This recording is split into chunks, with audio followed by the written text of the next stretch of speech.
This is Stani from Make Music Your Own and host of the interview series Own Your Voice. I hope you've had a wonderful week and you have some fun plans for 4th of July. Thank you so much for being here. If you're watching this and you're not yet part of the group Make Music Your Own, please join now. It's a group that's aimed to help young musicians and entrepreneurs and creatives really find their own voice and get inspiration to really create a career life on their own terms. So we combine entrepreneurship and spirituality and personal development to really help you become your best. So this group is really there for you. So I hope you join and I hope you find everything there helpful. So while we're doing the interview today, please say hi, say where you're from, share your thoughts that are coming up. Also please give StreamYard permission. You might have to click on a little link there so we can see your name. Otherwise it just says Facebook user and I won't be able to know who this is. Oh, that's Ellen. Hi, Ellen. Great. So yeah, always say who you are, where you're from, and any thoughts and questions throughout the interview will be really appreciated. And that way we can really feel that sense of community. And every question you guys ask, I'm sure is something other people might have in mind. So it's going to really make this so much richer for everyone.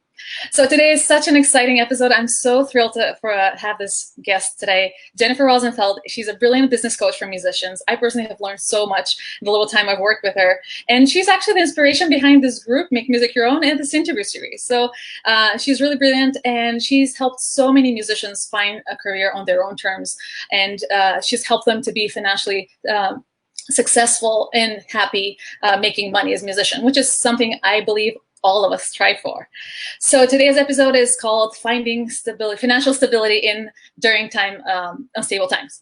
So we're going to talk about something very important, money. How do we make money as musicians? That's always been tricky for us. We do what we love. We spend so much time practicing since we're little, and we hope one day we'll be able to really support ourselves with what we love.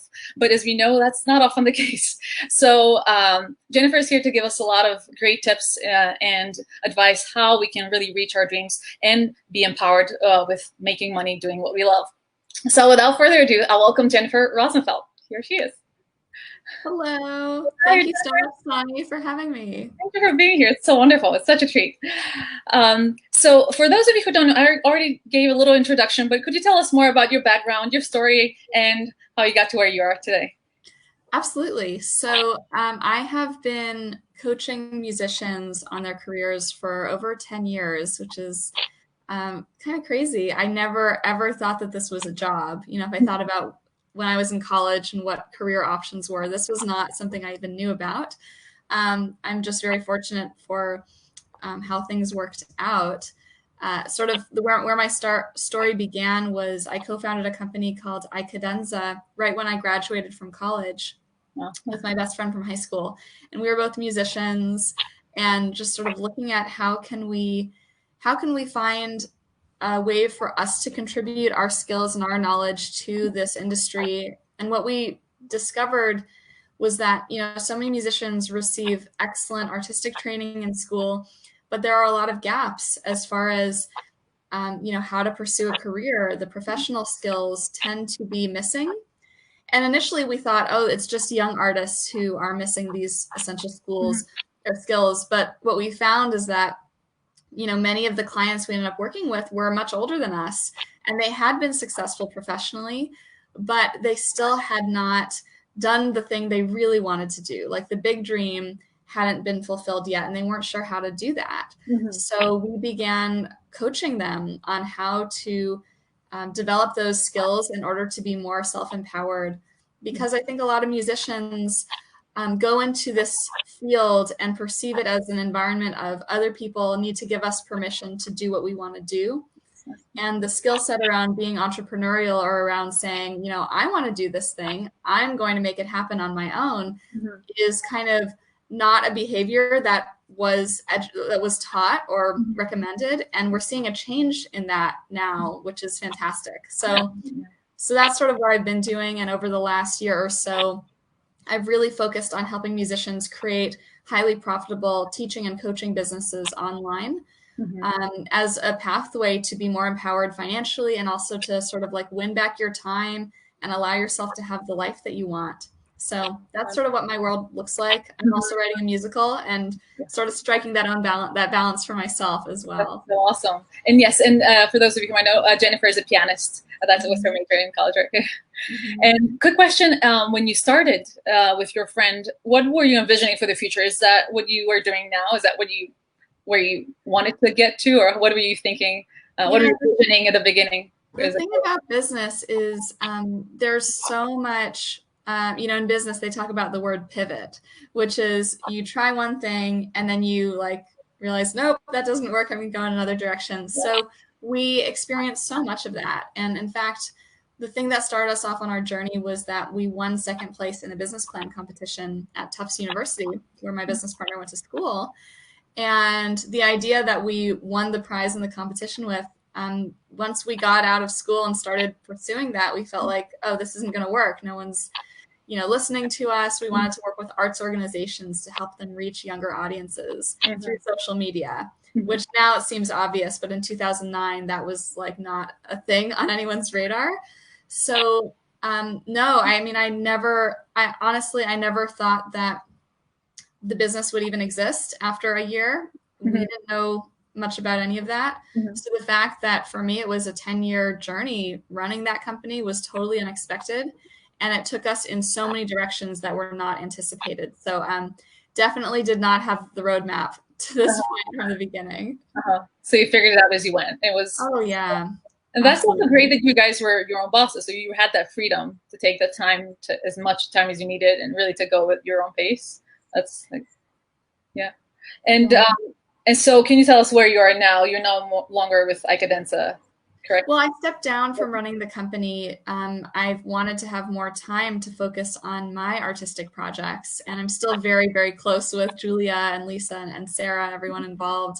And 𝙗𝙗𝙥𝙮 will always be a part of my heart and my sort of professional track record. But a big part of it for me was I wanted to feel like I could design my life the way that I wanted to, and not feel guilty about writing my musical at 1 o'clock on a Thursday or whatever it was. So I was really, and not that within the company any of that would have been impossible. It was really just within me. I didn't feel like I could give myself that permission while carrying the title.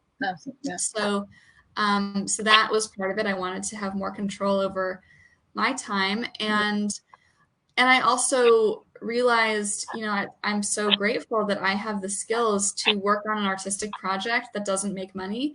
And I can do that for as long as I want because I have other ways to make money that are also really enjoyable as a coach, as a business mentor. So that's sort of what inspired me to look at many of my clients and say, wow, you could be making a lot more money doing the things that you already want to be doing, the things that you're great at. So that sort of put me on the path to what I'm focused on now in the part of my life that is business, which is helping musicians kind of envision that dream life and create the financial model to support it using their talents. That's so wonderful. Can you, and I'm going to put you on the spot, but can you tell us some of your proudest moments and achievements as a coach? I know there's so many really incredible results you've achieved, even just within the last few months, but could you tell us your personal favorites? Yeah. Oh, for sure. Thanks for asking. I love my clients so much, and I get so much personal satisfaction from running my business. Honestly, my clients are the people that I spend most time with during my working hours. And I just say that because I want people to hear that that's possible, that the way that you make your money is by being surrounded by people who you absolutely adore, who inspire you and who fulfill, your social needs as well. So, but, I would say in general, I've taken so many musicians down the path of going from idea to money in the bank at a level that they never thought was possible for them. And once they achieve that, it's they're like, whoa, wow, what else could I do that I didn't think I could do? So I've helped many clients do launches of individual programs where they make anywhere from $10,000 to over $100,000, sometimes multiple hundreds of thousands of dollars.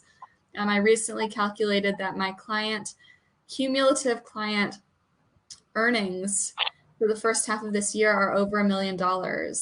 And I don't have that many clients. That represents the work of about 21 people.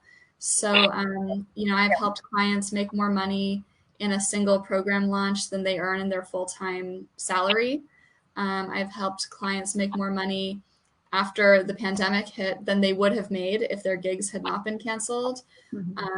I've helped clients go from having an idea in their head for years to having a way to share it and you know, be paid to do that. So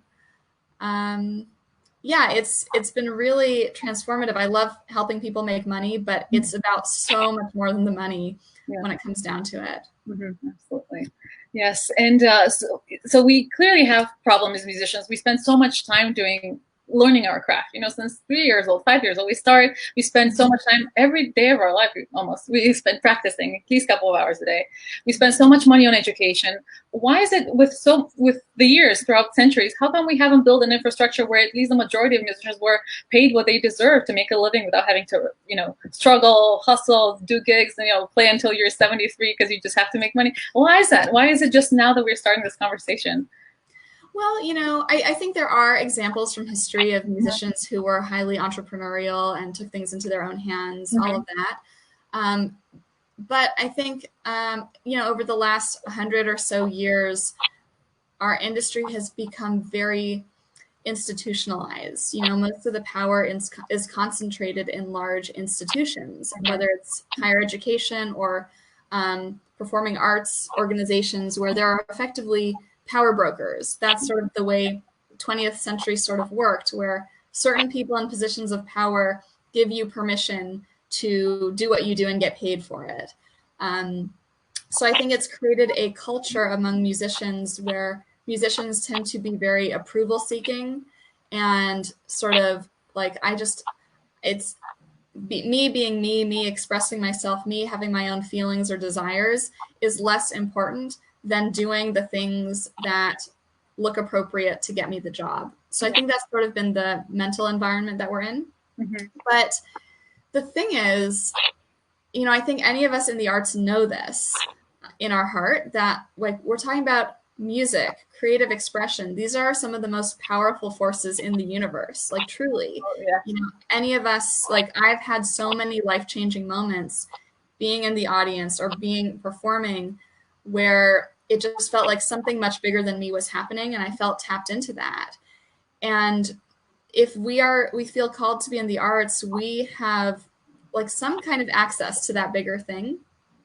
And I think, I don't know that it's malicious, but I think a lot of the systems in our industry are about like making sure that musicians don't realize just how powerful they are, or just how you know, like what they are capable of. So it's sort of like, how can we, and a lot of that pressure happens on the financial front, that like, if you are controlled in how you get to do your art because someone else holds the purse strings or decides like how you can pay your rent or support your family, it's taking away that power. So I really think that musicians stepping into financial empowerment is going to be the key to artistic liberation in a much bigger way.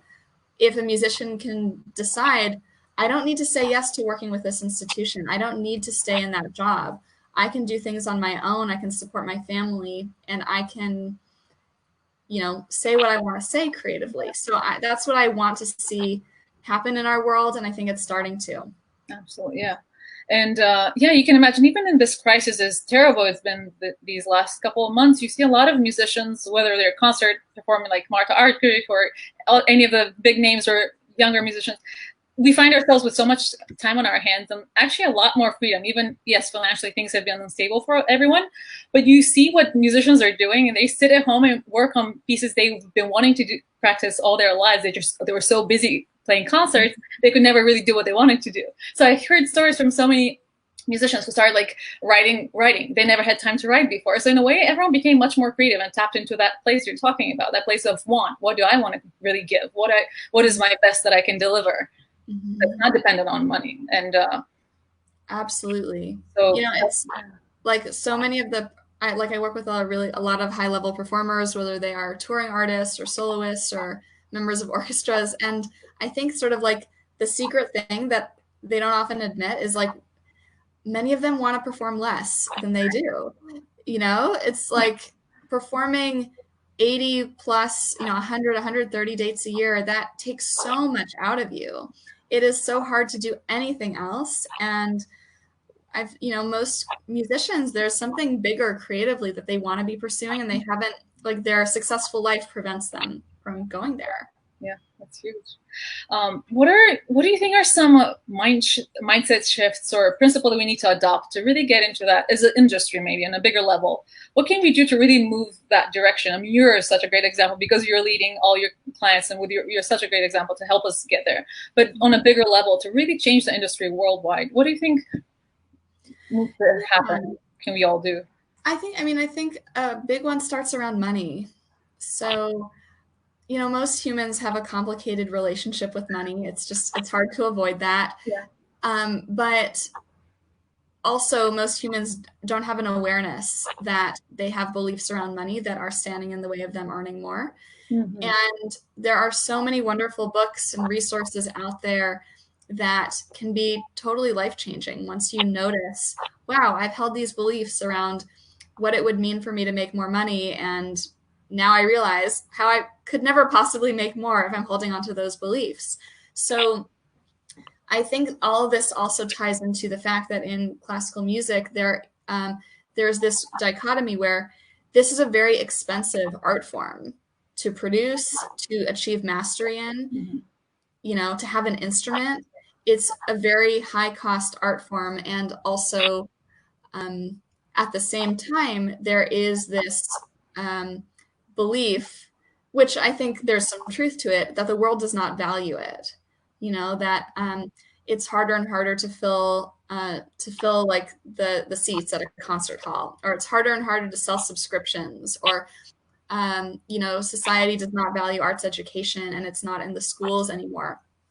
And I think all those things, there's truth to them, but if we buy into it too much, we can go into this real scarcity place around no one values what I do, and like there can be a real resentful emotional quality there. Mm-hmm. And I think the opportunity and mindset is like, why should I expect someone to just value what I do without me playing a role in helping them value it? So I think it's like, how do we take more responsibility and make it our job to create value, and make it our job to help others see why what we do is valuable, rather than assuming they should value it or judging them for not valuing it.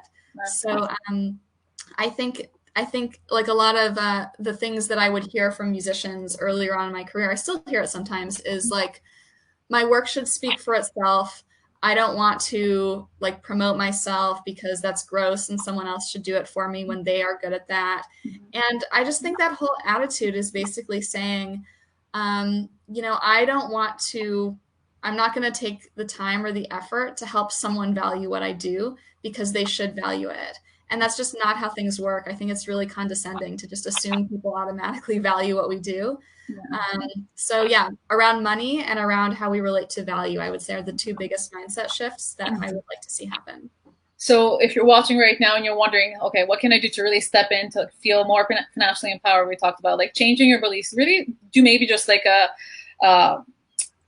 free write or just writing exercise. What do you think about when you think about money? Is it like, oh, there's not enough, I can't, or like really write down what thoughts come in when you think about money, and like look at that and really observe it and see what can you change, what is serving you from what you wrote. And when you see the things that are not serving you, what can you replace those sentences, those thoughts with? Something that's empowering, something that serves you. Then that's something that just we need to gain more awareness. A lot of the time we're just busy and we don't pay attention to our thoughts and to what's, especially in this case when it comes to money. And the other mindset shift that Jennifer talked about is just really feeling more that you have the power to educate people. And it's not about you being, as you said, people are afraid to feel like people feel like everyone should value what they do, but they should bring value. We are advocates for the art. We've always been. We're not just there to just show up. We're there to educate people, to bring people in, to give everything that we are to the people who are there in the hall, online, whoever we're in contact with as artists. I think we have so much more to deliver. And especially, I think another point is that what we do is, the music we play is so was written so long ago. We are more and more distanced in time for that. So our audience, the younger generations especially, they're so far culturally and mentally from what we do. So it's important that we do not even educate, but just like really just connect with our audiences through what we love. We can tell them more about, we can connect what excites us about it, and really just feel more ownership of what we do as artists. It's never just about showing up. And I think that mentality Jennifer talked about, again, maybe not to point fingers, but I think partly comes from bigger institutions too. We'll kind of talk about that too. Thanks so much for that. That was really brilliant. Yeah. And I'm wondering, what are some shifts, or what are some blocks more that you kind of repeatedly see in your clients, or maybe even in your biggest successes? What is the big shift that really made them that much more successful in making money and creating something they couldn't see that you saw? Yeah.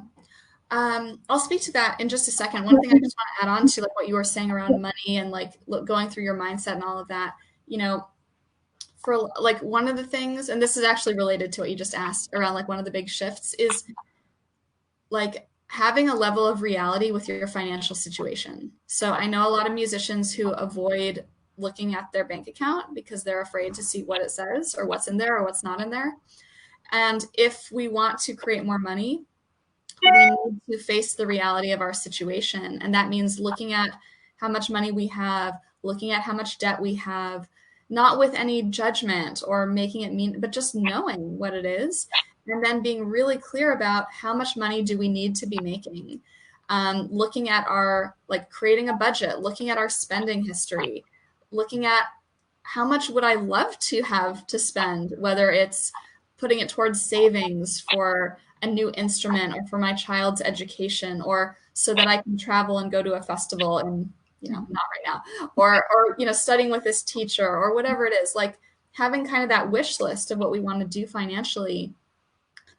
Because I just see musicians operate in a world that is so disconnected from their money, and it's so abstract. So that's one of the most concrete things that you can do, even if it's super uncomfortable. Just look at your financial situation, create a budget of how much you would love to be making. And even if that number seems really high, at least it represents reality.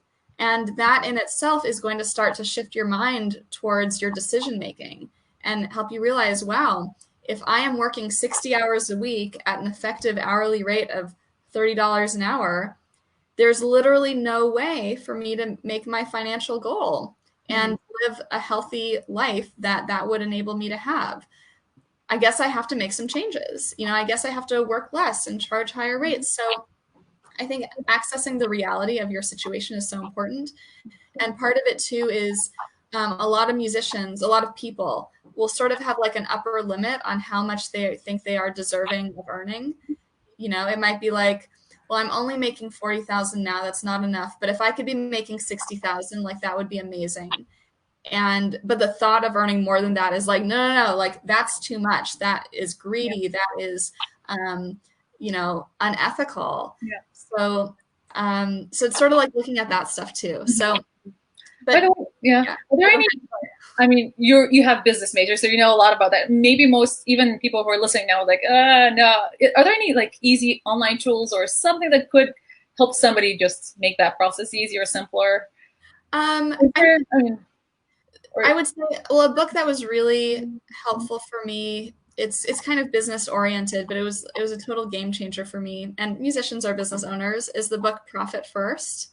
Okay. It's a wonderful book by Mike Michalowicz around why it's important to have profit in your business. So that's a great book. But I love, there's like so many great money mindset books, like Overcoming Under Earning, or Tapping into Wealth, or Get Rich Lucky Bitch. Like there's a whole bunch of them. And I always recommend that my clients read at least one. Like you do yourself a disservice to not look at that before you start trying to make money.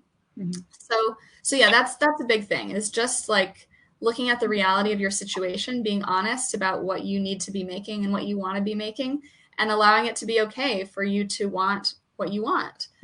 And I would say the other big thing that has been a key piece of my clients' success is the willingness to do very uncomfortable things and to just take that action. Part of what I provide as the coach is holding their hand and saying like, you can do this. Trust me. I promise it's going to be okay.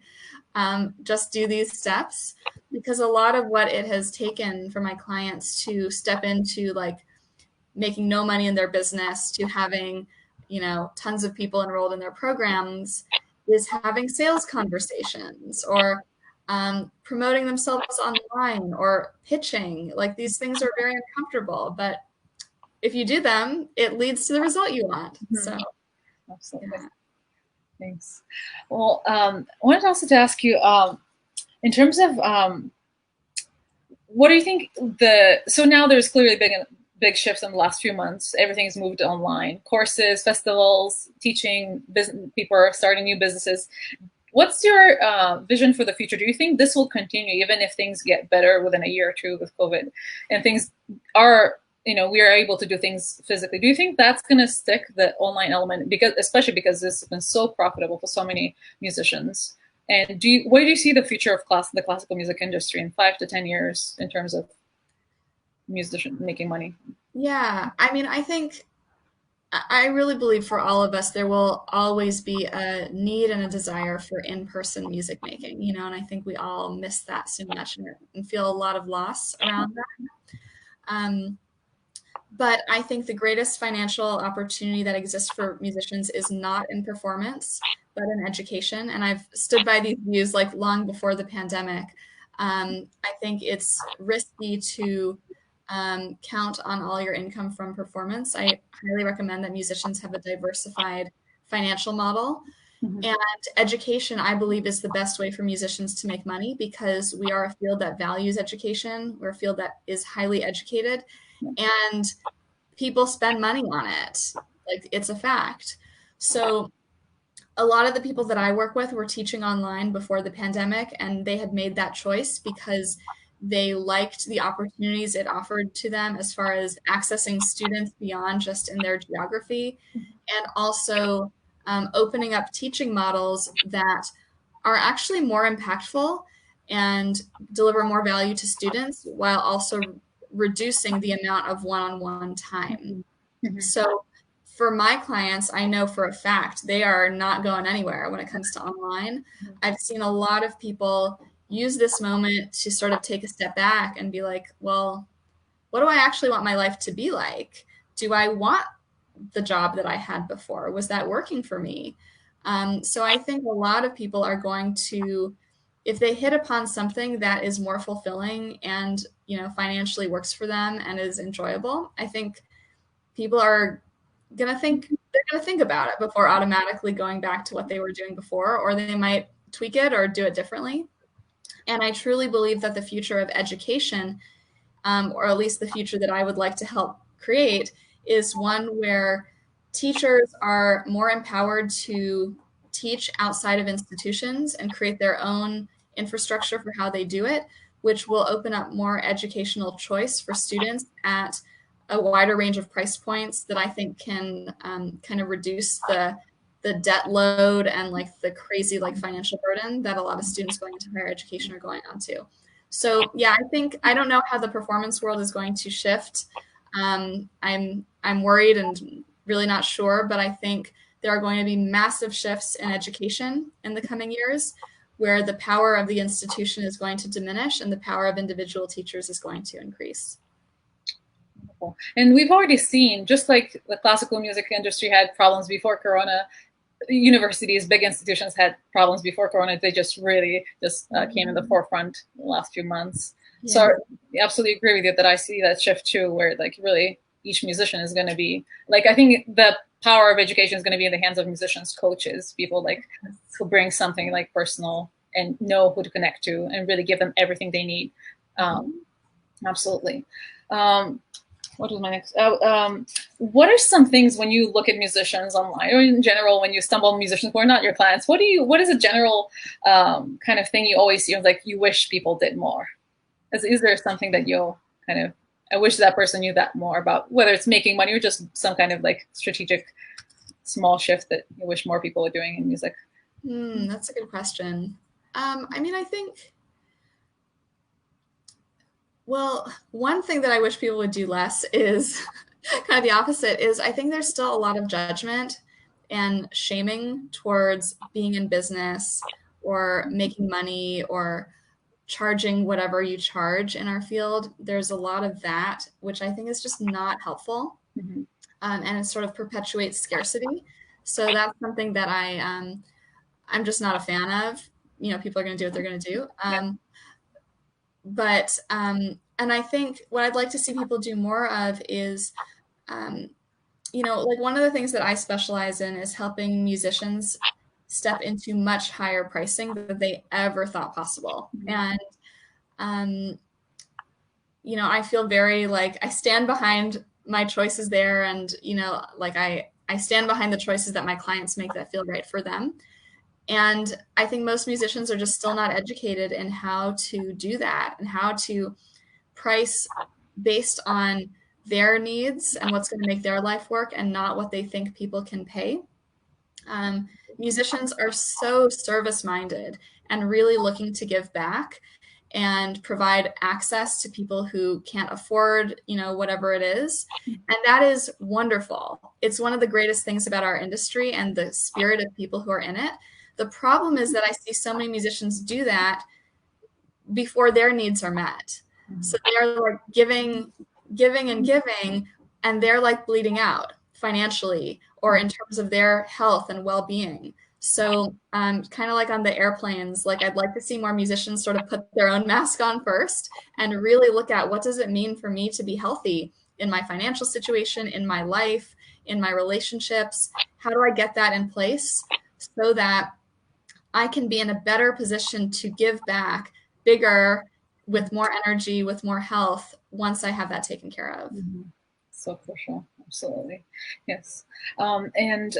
So you're clearly such an inspiration and you've helped so many musicians. And I bet anyone who's listening is like, I want to work with her. I want to do this. I want to have a happy life and fulfilling career doing things I love. I don't want to hustle. I don't want to gig and do things I don't want to. So what are some ways people can reach out to you? And if they want to work with you or get advice from you, what are some ways? Absolutely. Well, one of the best ways to connect with me is to join a free Facebook group that I run called The Millionaire Musician. There's a lot of free resources in there. You know, there are people in that group who have told me that they have made more money and launched programs just from the free stuff in there. So that's a great place to connect. Beyond that, I've recently stopped taking one-on-one clients. So I'm not really, my schedule's gotten really full. I teach a program called the Six-Figure Musician Entrepreneur, which starts in September. I have just a few spots left in that. That's really the most personalized way to work with me. And then at some point this fall, I will do another event like the one that you attended, which is the Six-Figure Musician Entrepreneur live virtual intensive, which we did in April, which was really fun. So that will be happening at some point. And if you're interested in that, let me know and I will like put you on the list. So you'll be the first to find out. Awesome. Terrific. Great. Thank you so much for being here. Wondering, how is your, when can we hear more about your musical, by the way? Thank you for asking. You know, the first half of this year has been so intense that I haven't worked on it as much, but that's starting to change. So I'm really looking at spending more time on that and creating, like, I wrote a first draft last year. I'm sort of looking to complete a second draft this year. So that's kind of my big project going into the second half of the year. So can I ask, what inspired you and how long had you been dreaming to do that? Right. Yeah, so I was a Russian literature major in college, and that had a really big impact on me. And so my musical is about a resistance movement in Nazi Germany called the White Rose, which is a true historical story. It's an amazing, very tragic story of a group of students who protested Hitler through written leaflets and were ultimately executed. But they all had this really strong connection to music and to the arts, and that was a really important thing that was part of their motivation. So, but I discovered when I was writing my honors thesis in Russian literature, I discovered this essay at the university archives written by this woman talking about this historical event. And when I found that, I was like, I think I need to write a musical about this. That wasn't mine. It's a long time ago. And I didn't work on it for many years, but, you know, roughly like 20 2017-ish, I started taking like baby steps towards it. And last year I made it a bigger commitment, and I'm continuing on with it now. So. And are you writing the whole thing by yourself, or do you have partners you work with in terms of like the word and lyrics, or is it all you? I'm using some texts that were written like by the people involved. So there's some like historical documents that are forming text. But beyond that, I'm writing all of it myself, which is kind of daunting. But I have amazing mentors and coaches and, wonderful people sort of supporting and guiding me. So we'll see. I'm learning a lot, and I'm just so grateful to be doing it. It's literally a dream for me to just be working on it. So wonderful. So great. Can't wait to hear it soon. Thank you. Hopefully soon. Thanks so much for being here, Jennifer, and thank you for all the great insights you've been giving us. It's really wonderful for us to get inspired and to really look for new ways to be as musicians and just get rid of the starving musician stereotype. I think it's been too long we've been dealing with, and just take ownership and feel empowered financially. Thank you, Jennifer. And again, I'll post a link for your group, and that's where people can find you and find out more about your upcoming courses. Thank you, everyone, for watching. Thank you, Jennifer, again so much. Thank you, Stani. Thanks so much for having me. Thank you. And thank you all for watching. And if you haven't joined the group, make music your own. And I'll see you next Friday, guys. Bye. Have a wonderful weekend. Thanks. Bye. Bye.